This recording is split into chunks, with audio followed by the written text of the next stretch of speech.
Hola, saludo muy especial. Bienvenidos a Sinergia Informativa, un programa para personas informadas, inteligentes, interesantes y calificadas como usted. Información política administrativa que es de interés general. Y empezamos precisamente con un foro que tiene pues absoluta esencia política.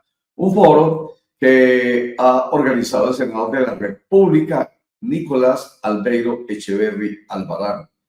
Colombia retoma el rumbo. A propósito de la posición de independencia que tiene el Partido Conservador frente al gobierno de Gustavo Petro, en la realidad de oposición, como lo ha venido demostrando el senador Nicolás Albeiro Echeverri Alvarado. Ha estado en la oposición a este gobierno. Entonces, considera él que este gobierno pues va por muy mal camino. Por eso es que se habla, según este foro realizado este jueves 14 de noviembre, se habla de la necesidad de recuperar el rumbo.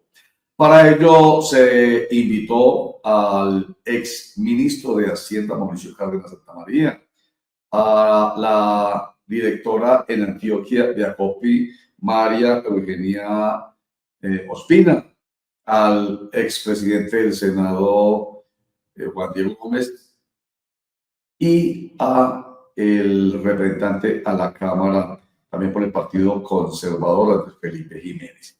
Bueno, se habló de todo. ¿Qué es lo que hay que hacer desde lo económico, desde la seguridad, desde todo? Pero también se habló de política electoral. Primero, Mauricio Cárdenas Santamaría es ministro de Hacienda.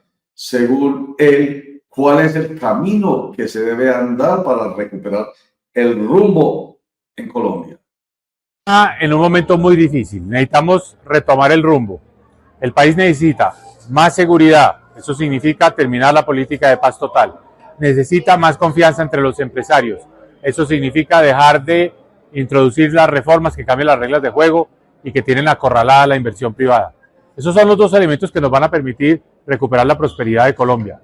También hay mucho derroche, hay una cantidad de gasto que es ineficiente. Colombia debe seguir el ejemplo de lo que va a hacer Donald Trump ahora, creando no el Ministerio de la Igualdad, que no ha hecho nada, sino más bien un ministerio con un solo funcionario, un ministro, pero con mucha autoridad, que sería el Ministerio de la Eficiencia, para recortar, para acabar con un gasto que no le ayuda a nadie, y que esos recursos se los podemos dar a los jóvenes que se están yendo de Colombia para que no se vayan y monten empresas acá. Esa es mi propuesta. La de Mauricio Cárdenas Santamaría. Nicolás Albeiro Echeverri Alvarado, senador de la República, el organizador del foro. ¿Cuál es el camino que hay que andar, Nicolás Albeiro? Fundamentalmente hay que reactivar la economía, hay que devolverle el optimismo a los colombianos y hay que buscar todas las medidas, aprovechar que el Senado está conteniendo la ley de financiamiento, que no es más que una reforma tributaria que quiere sacarle 12 billones de pesos a todos los colombianos del bolsillo, conteniendo muchas de las reformas leoninas que lo que hacen es acabar todos los ecosistemas económicos que están funcionando. Y desde el punto de vista político, estar unido y buscar las mejores propuestas, reactivar los aeropuertos, los ferrocarriles, reactivar la obra pública, acompañar los pequeños y medianos empresarios de una manera contundente y categórica, revisar en el tema de transición energética lo que está pasando en la UNME y en la Comisión de Regulación, porque realmente no hay una política clara que nos va a conducir a un apagón y eso sería nefasto para la reactivación económica, para la economía en general del país.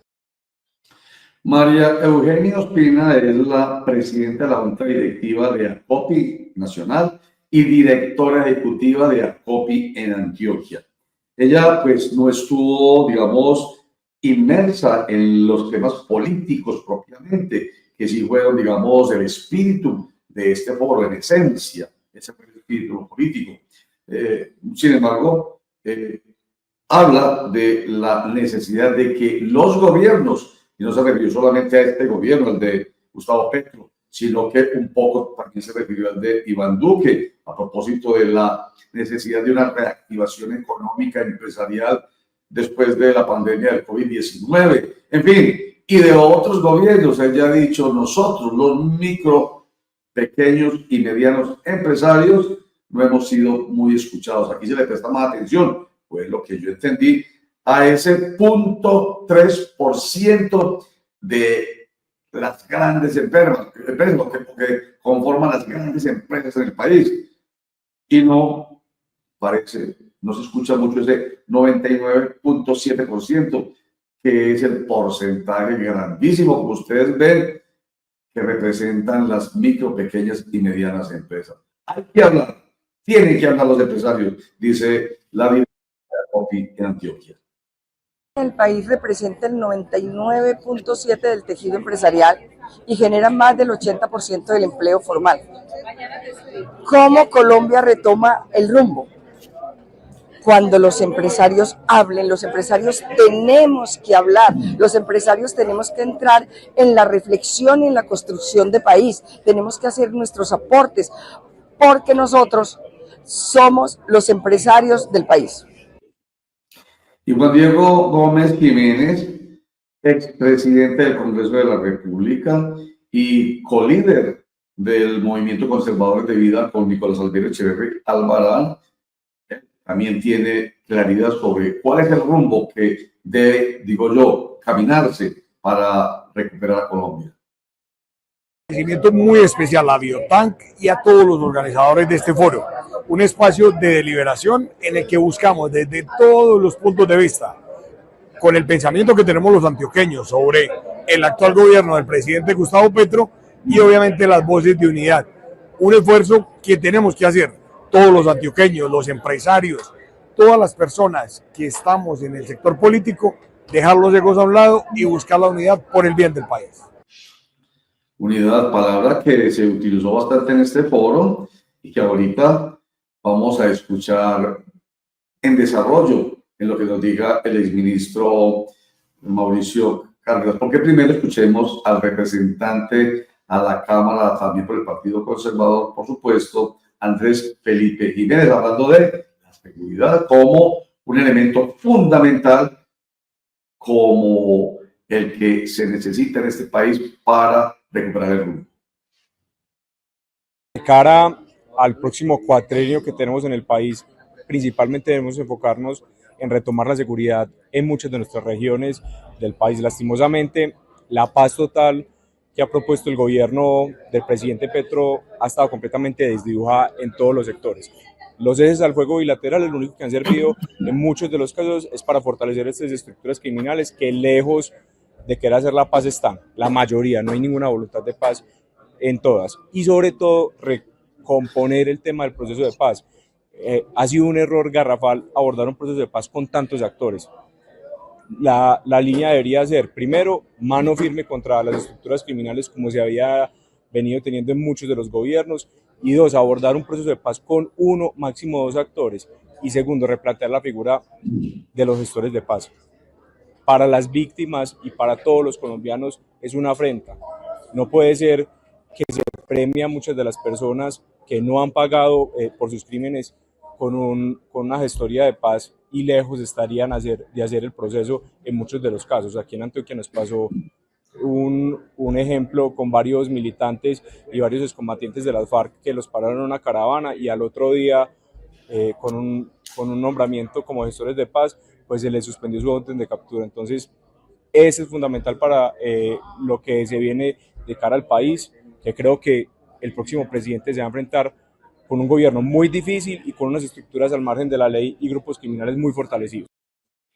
Bueno, y como lo anuncié hace un instante, el exministro de Hacienda, Mauricio Cárdenas Santa María, llamó la atención a todos los sectores que están al otro lado del hoy gobierno progresista de Gustavo Petro, que según dice él representa algo así como el 65% de los electores. Los llamó a la unidad con una frase: o nos unimos o nos hundimos. El país está atomizado, está fragmentado.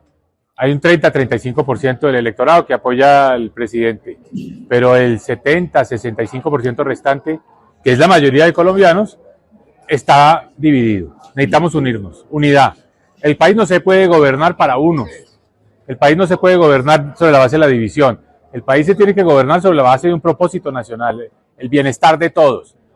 No dividamos a Colombia entre buenos y malos. No dividamos a Colombia entre amigos y enemigos. No. Colombia es una sola. pero necesitamos unirnos. O nos unimos o nos hundimos. Ese es el mensaje. Y hay que empezar a generar esos vasos comunicantes para unirnos, para volver a luchar por lo que es los ideales de los colombianos, que es que trabajar, tener empresa y tener seguridad. Eso es lo que nos debe unir y hacia allá debemos caminar. El 2026 no va a resolvernos todos nuestros problemas si no empezamos desde ya a construir ese futuro, unidos. Bueno, y Nicolás Albedo Echeverría Barán, senador de la República, colíder del movimiento Conservadores de Vida, el organizador de este foro, pues termina dejando muy clara su posición frente al gobierno del presidente Gustavo Petro sobre especialmente sus proyectos de ley de reforma. Nicolás Albedo Echeverría. No voy a votar ninguna de las reformas del gobierno. No le interesa tener en cuenta ninguna propuesta de ningún gremio, de ningún sector académico del país y de ningún sector político. Lo que le interesa es generar caos y a ultranza un desafío ideológico con sus reformas. Votaré no a la reforma laboral, votaré no a la reforma a la salud, votaré no a la reforma política y votaré no a la reforma de la justicia.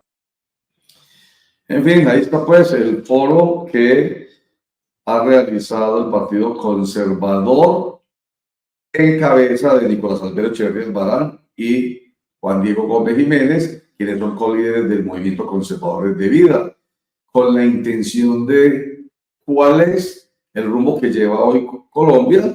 Ese fue el análisis central y, como conclusión, cuál es el rumbo, de acuerdo con unos y con otros, que debe retomar el país, según este pensamiento político e ideológico muy propio de la derecha que encarna el Partido Conservador Colombiano. Hagamos un corte para mensajes y ya regresamos.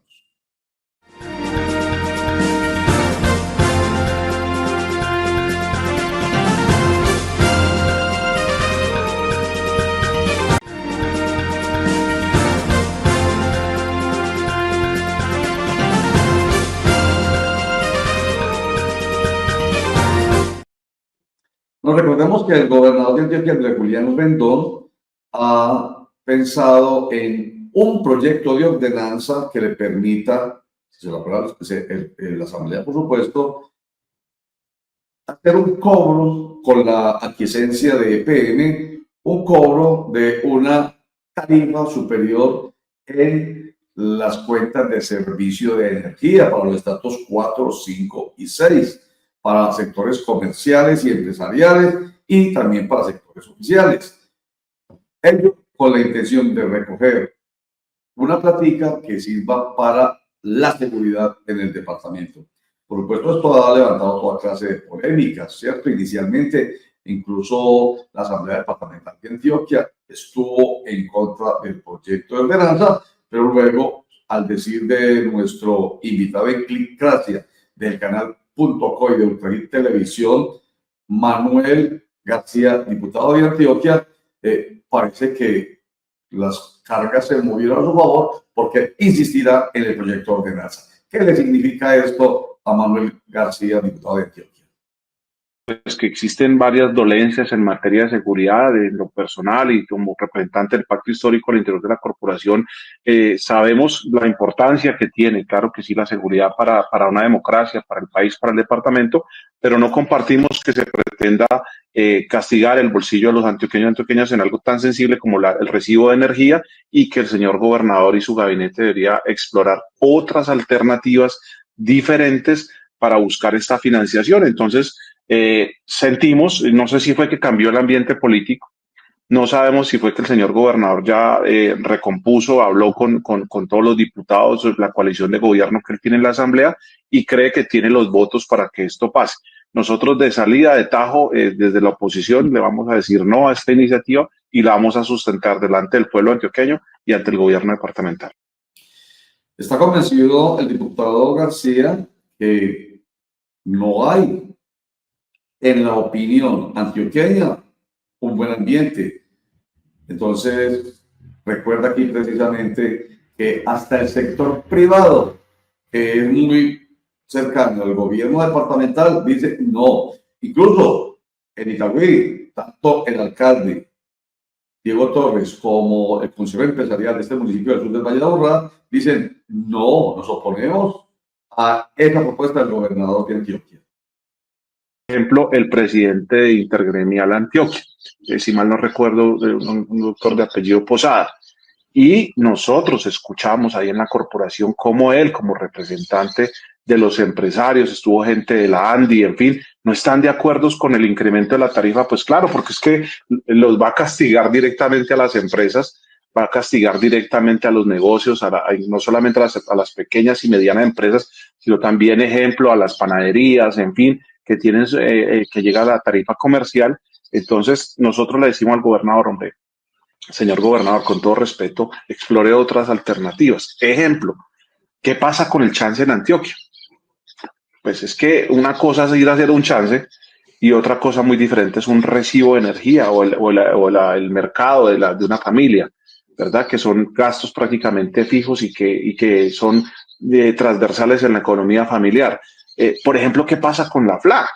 ¿Por qué nunca se habla, por qué no se toca la FLA para que nos siga aportando realmente a causas importantes y el señor gobernador así lo considera y se le respeta, mejorar las condiciones de seguridad en el departamento? Y sigue lista, pero no, tenía que ser preciso el recibo de la energía. Se pregunta el diputado Manuel García si es que el gobernador de Julián está separado, desconectado de la realidad del país, porque desde hace mucho rato se viene protestando en todo el país sobre la urgencia de que las tarifas de energía bajen. En todas partes, dice él, está bajando menos en Antioquia. Pero sí, incluso, es que ni EPM ha querido pararle bolas a la necesidad y al mandato incluso, bueno, no digamos del gobierno nacional, sino de la voluntad popular que bajen las tarifas de energía.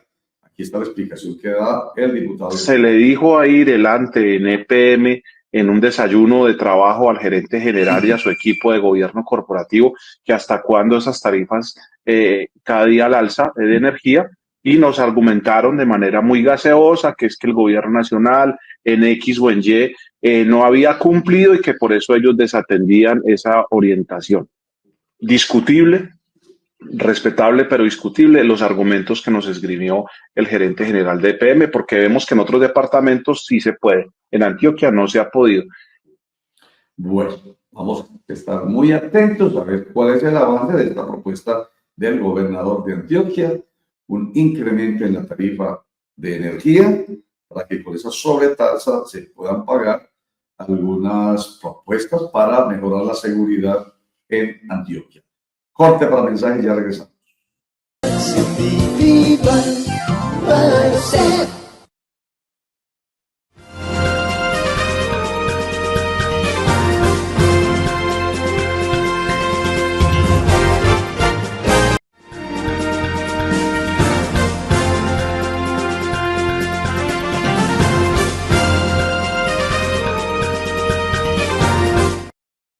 El senador Gustavo Adolfo Moreno estuvo celebrando el hecho de que se sancionara por parte del presidente del Senado, porque no fue sancionado por el presidente de la República porque lo consideró inconveniente, el proyecto de ley convertido en ley, ahora sí, de la República por haber sido sancionado, que busca modificar el Código Nacional de Tránsito. ¿En qué aspecto?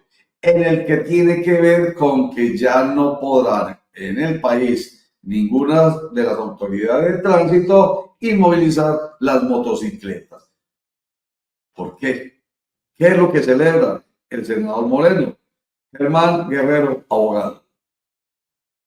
Sale el senador Gustavo Adolfo Moreno a celebrar que con esta iniciativa de ley, que ya hoy en día es una ley, pues ya no se podrá inmovilizar, porque él manifiesta que esto da lugar precisamente al cobro de parqueadero y al cobro de la grúa, y que en muchas oportunidades las mismas, es decir, el cobro del parqueadero y la grúa terminaban siendo más costosas que precisamente el comparendo que se le estaba imponiendo a este ciudadano. Entonces sale a celebrar precisamente que ya no se podrá inmovilizar por esas causales que estábamos mencionando anteriormente. Si el ciudadano se pasa un semáforo en luz amarilla o roja, ya no se le podrá inmovilizar. Si el ciudadano se monta a la acera por donde van los peatones, ya no se le podrá inmovilizar. Si el ciudadano, y aún más grave, se va en contravía, ya no se le podrá inmovilizar.